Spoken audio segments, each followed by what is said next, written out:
സമസ്തയിലെ league അനുകൂല league വിരുദ്ധ വിഭാഗങ്ങളുടെ തുടർ നീക്കങ്ങൾ നാളെ നടക്കുന്ന മുശാവറ യോഗത്തിലെ നിലപാടിനനുസരിച്ച് സമസ്ത ആദർശ സമിതി രൂപീകരിച്ചവർക്കെതിരെ മുശാവറ നിലപാടെടുക്കുമെന്നാണ് ലീഗ് വിരുദ്ധ വിഭാഗം കരുതുന്നത്.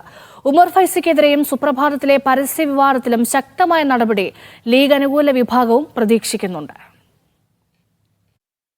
അങ്ങനെ സമസ്ത കേരള ജമിയത്തുലമയും മുസ്ലിം ലീഗൊക്കെ പഴയ കാലത്തുള്ളതുപോലെ ഒറ്റക്കെട്ടായിട്ട് യാതൊരു തരത്തിലുള്ള ഭിന്നിപ്പും ഇല്ലാതെ ഒന്നിച്ചു പോവുകയും ചെയ്യും. അതിൽ യാതൊരു സംശയമില്ല.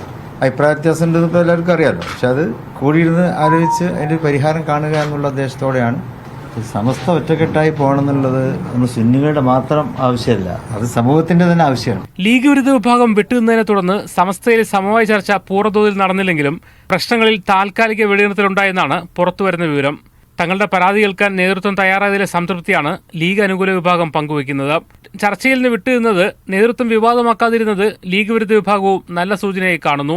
വിവാദ വിഷയങ്ങളിൽ മുശാവറ എന്ത് തീരുമാനമെടുത്താലും അത് അംഗീകരിക്കുന്ന നിലപാടിലാണ് ഇരുവിഭാഗങ്ങളും. സമാന്തര വേദി രൂപീകരിച്ച ലീഗ് അനുകൂലികൾക്കെതിരെ മുശാവറ നിലപാടെടുക്കുമെന്നാണ് ലീഗ് വിരുദ്ധ വിഭാഗം കരുതുന്നത്.